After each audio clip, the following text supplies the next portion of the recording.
गणेशाय नमः। राधे राधे, जय श्री कृष्ण। आप सभी का स्वागत है आपके अपने चैनल श्री कुंज बिहारी पर। आज की वीडियो में हम जानेंगे संकष्टी चतुर्थी 2026 डेट 5 या 6 फरवरी कब है। द्विज प्रिय संकष्टी चतुर्थी जानेंगे, तिथि, पूजा का शुभ मुहूर्त, मंत्र और पौराणिक कथाओं के साथ आरती। संकष्टी चतुर्थी के पावन अवसर पर यदि भगवान गणेश की विधि विधान से पूजा की जाए तो जीवन में आने वाली सभी बाधाएं दूर हो जाती हैं। जानेंगे तिथि और पूजा शुभ मुहूर्त। वैदिक पंचांग के मुताबिक हर साल हर महीने के कृष्ण पक्ष की चतुर्थी तिथि को संकष्टी चतुर्थी का व्रत रखे जाने का विधान है। यह व्रत भगवान गणेश को समर्पित है। यहाँ हम बात करने जा रहे हैं फाल्गुन माह के कृष्ण पक्ष की चतुर्थी तिथि के बारे में, जिसे फाल्गुन संकष्टी चतुर्थी भी कहते हैं। इस साल द्विज प्रिय संकष्टी चतुर्थी का व्रत 5 फरवरी को रखा जाएगा। संकष्टी चतुर्थी के दिन भक्त गणपति बप्पा की विधि विधान, पूजा अर्चना और व्रत रखकर घर की सुख समृद्धि, सुख शांति और उन्नति की कामना करते हैं। आइए जानते हैं तिथि और पूजा का शुभ मुहूर्त क्या रहेगा। फाल्गुन माह के कृष्ण पक्ष की चतुर्थी तिथि 5 फरवरी को 12:09 से शुरू होगी। साथ ही इस तिथि का अंत 6 फरवरी दिन शुक्रवार को 12:22 AM पर होगी। ऐसे में उदा तिथि के आधार पर द्विज प्रिय संकष्टी चतुर्थी का व्रत 5 फरवरी गुरुवार को रखा जाएगा। द्विज प्रिय संकष्टी चतुर्थी शुभ मुहूर्त 2026 वैदिक पंचांग के अनुसार शुभ उत्तम मुहूर्त 7:07 सुबह 8:29 तक रहेगा। साथ ही लाभ उन्नति मुहूर्त दोपहर 12:35 से 1:57 तक रहेगा। वही इस दिन ब्रह्म मुहूर्त 5:22 से 6:15 तक रहेगा। साथ ही अभिजीत मुहूर्त दोपहर 12:13 से 12:57 तक रहेगा। द्विज प्रिय संकष्टी चतुर्थी पर चांद निकलने का समय रात 9:35 से इस समय पर चंद्रमा को अर्घ दिया जाएगा। संकष्टी चतुर्थी का व्रत रखकर भगवान गणेश के मंत्रों का जाप बहुत ही अनिवार्य है, क्योंकि मंत्रों के बिना शुभ फल की प्राप्ति नहीं होती। आइए जानते हैं कौन कौन से मंत्रों का जाप किया जाए। गणेश जी के मंत्र: ओम गम गणपते नमः, वक्रतुंड महाकाय, कोटि सूर्य समप्रभत, निर्वर्धनम कुरु मैं देवा सर्व कार्येषु सर्वदा, ओम एक दंताय विद्महे वक्रतुंडाय धीमहि तन्नो दंती प्रचोदयात्, ओम गौरीपुत्र वक्रतुंड गणपति गुरु गणेश, गमलो गणपति रिद्धिपति सिद्धिपति, मेरे कर दूर कलेश। मंत्र उच्चारण के बाद व्रत में कथा सुनना बहुत ही विशेष है, क्योंकि बिना कथा सुने व्रत अधूरा माना जाता है। आइए सुनते हैं व्रत में सुनी जाने वाली पौराणिक गणेश जी की कथाएं। ये श्रोताओं, अब सुनते हैं गणेश चतुर्थी पर पौराणिक एवं प्रचलित कथाएं। व्रत में सुनने से दूर होंगे सारे संकट, मिलेंगे अपार सुख। श्री गणेशाय नमः। संकष्टी गणेश चतुर्थी व्रत करने से घर परिवार में आ रही विपदा दूर होती है। कई दिनों से रुके मांगलिक कार्य संपन्न होते हैं तथा भगवान श्री गणेश असीम सुखों की प्राप्ति कराते हैं। माह के किसी भी चतुर्थी के दिन भगवान श्री गणेश की पूजा के दौरान संकष्टी गणेश चतुर्थी व्रत की कथा पढ़ना तथा सुनना जरूरी होता है। इससे संबंधित कथाएं तो सुनते हैं। पहली कथा पौराणिक एवं प्रचलित श्री गणेश कथा के अनुसार एक बार देवता कई विपदाओं से घिरे थे।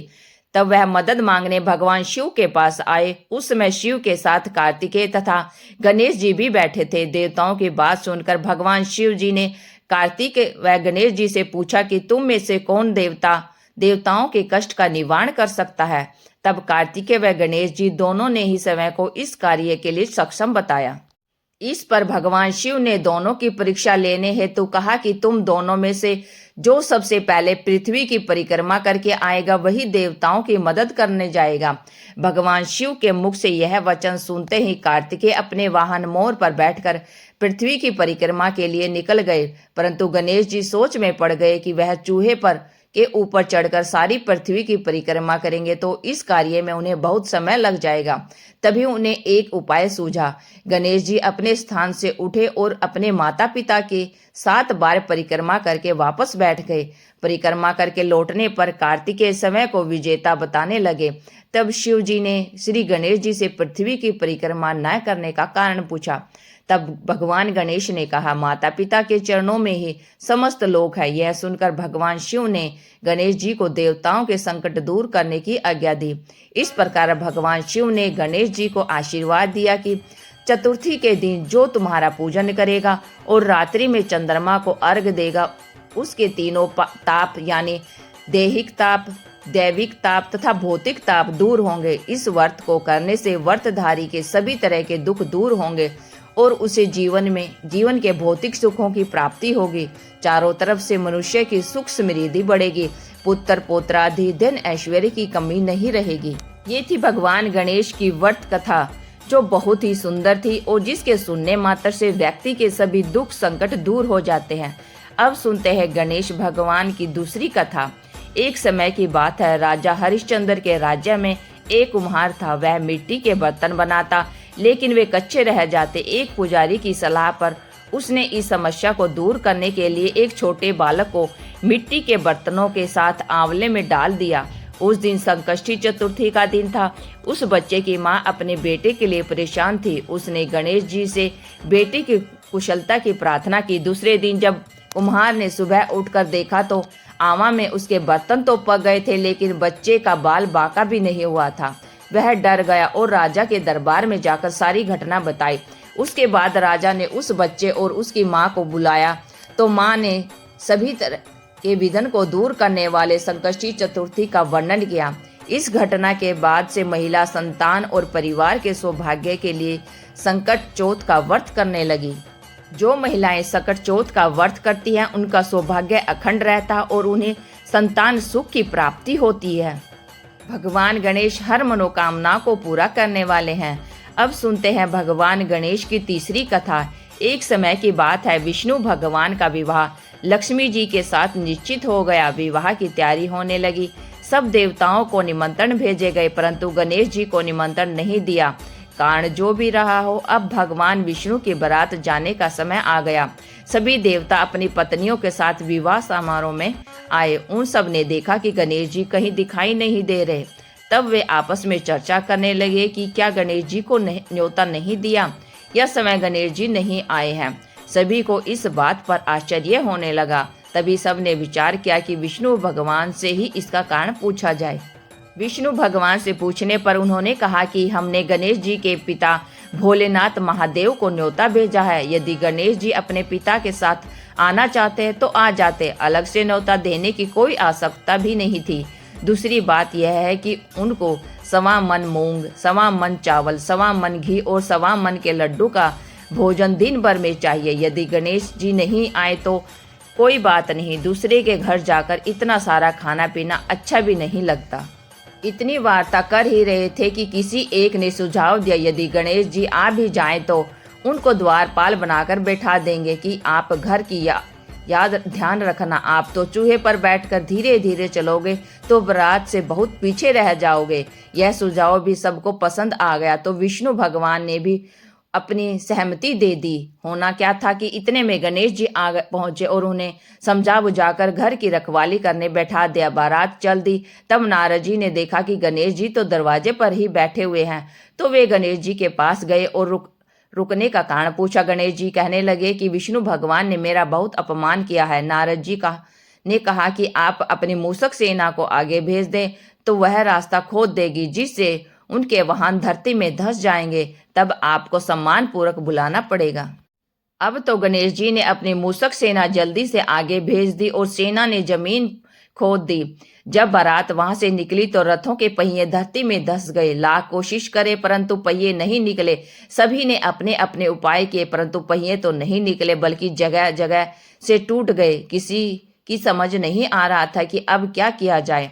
तब तो नारद जी ने कहा, आप लोगों ने गणेश जी का अपमान करके अच्छा नहीं किया है। यदि उन्हें मनाकर लाया जाए तो आपका कार्य सिद्ध हो सकता है और यह संकट टल सकता है। शंकर भगवान ने अपने दूत नंदी को भेजा और वे गणेश जी को लेकर आए। गणेश जी का आदर सम्मान के साथ पूजन किया।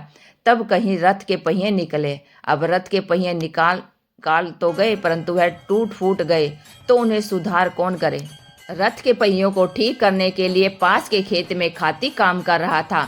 उसे बुलाया गया। खाती अपना कार्य करने से पहले श्री गणेशाय नमः कहकर गणेश जी की वंदना मन ही मन करने लगा। देखते ही देखते खाती ने सभी पहियों को ठीक कर दिया। तब खाती कहने लगा कि हे देवताओं, आपने सर्वप्रथम गणेश जी को नहीं मनाया होगा और न ही उनकी पूजा की होगी, इसलिए तो आपके साथ यह संकट आया है।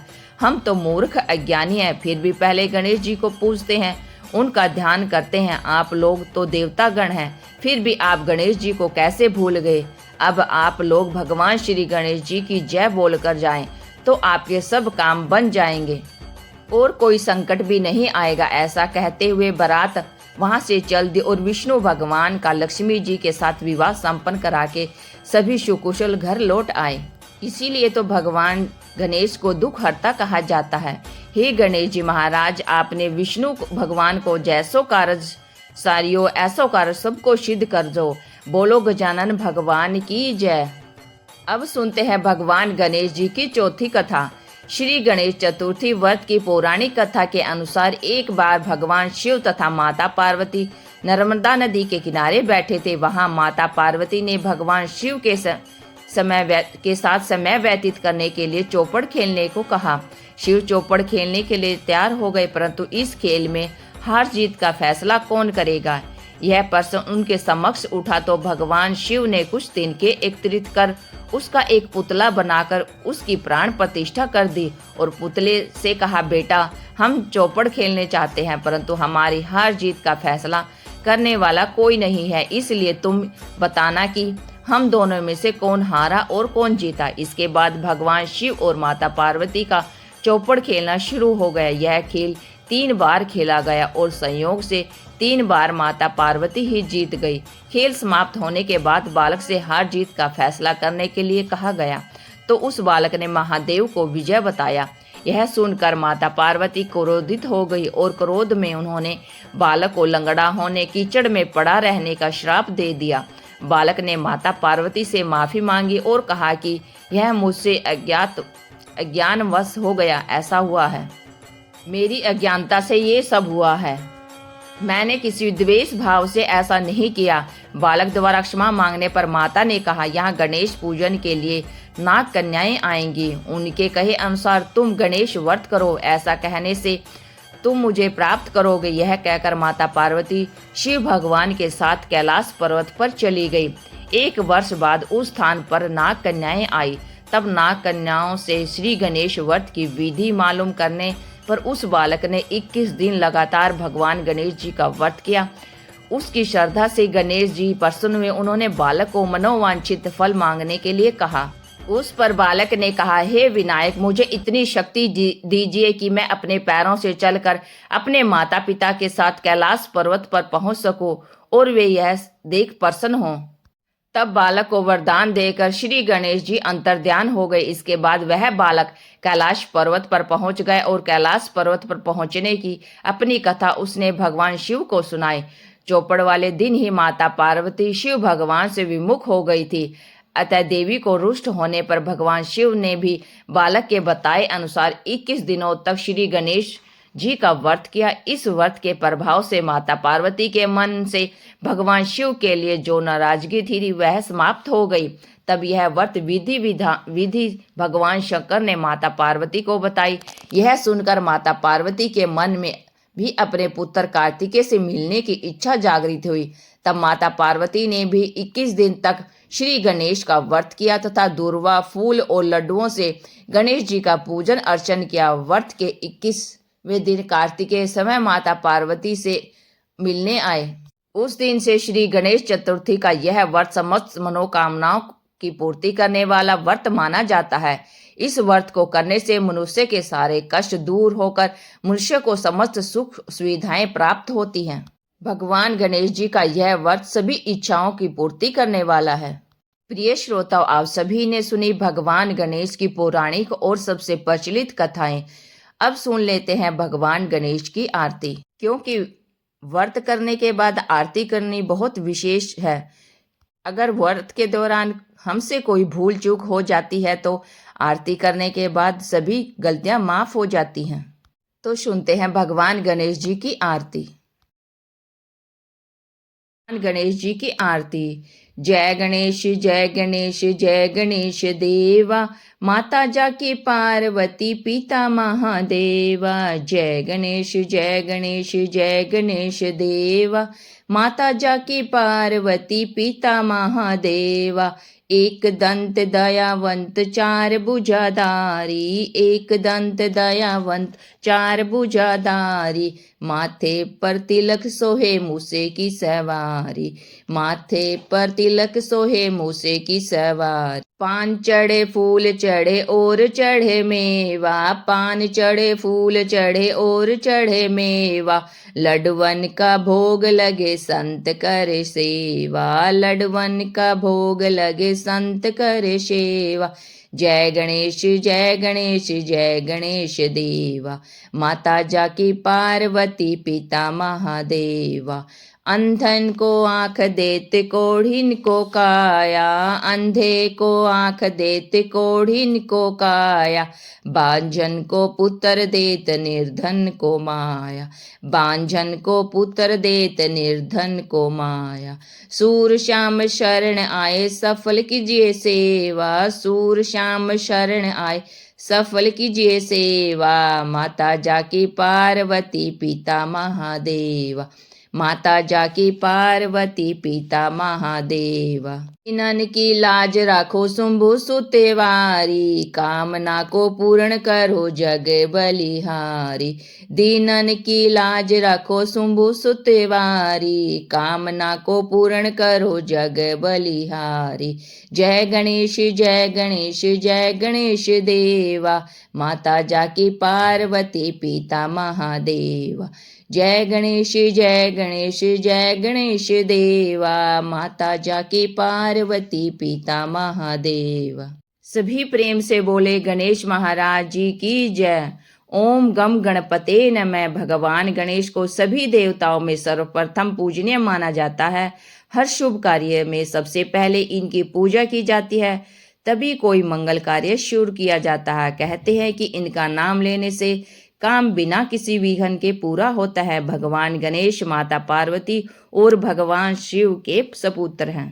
प्रिय श्रोताओं, क्या आप जानते हैं भगवान गणेश जी के कौन कौन से त्योहार हैं? भगवान गणेश के सभी त्योहार इस प्रकार हैं: गणेश चतुर्थी, अनंत चतुर्दशी, विनायक चतुर्थी, संकष्टी चतुर्थी, अंगारिक संकष्टी, गणेश जयंती, माघ मास। प्रिय श्रोताओं, आज की वीडियो में हमने जाना गणेश चतुर्थी कब है। फाल्गुन माह में 5 या 6 फरवरी को पूजा विधि और सुनी कथाएं, आरती। आज की वीडियो आपको कैसी लगी? अगर अच्छी लगी है तो वीडियो को लाइक करें, शेयर करें और चैनल को सब्सक्राइब करके बेल आइकन जरूर दबा लें, ताकि आने वाली हर वीडियो की अपडेट आप तक पहुंचती रहे। Thank you for watching my video. जय हिंद, जय भारत, जय श्री कृष्णा। राधे राधे, जय श्री कृष्णा। और कमेंट बॉक्स में जय श्री गणेश अवश्य लिखे। ओम गम गणपते नमः। राधे राधे, जय श्री कृष्ण।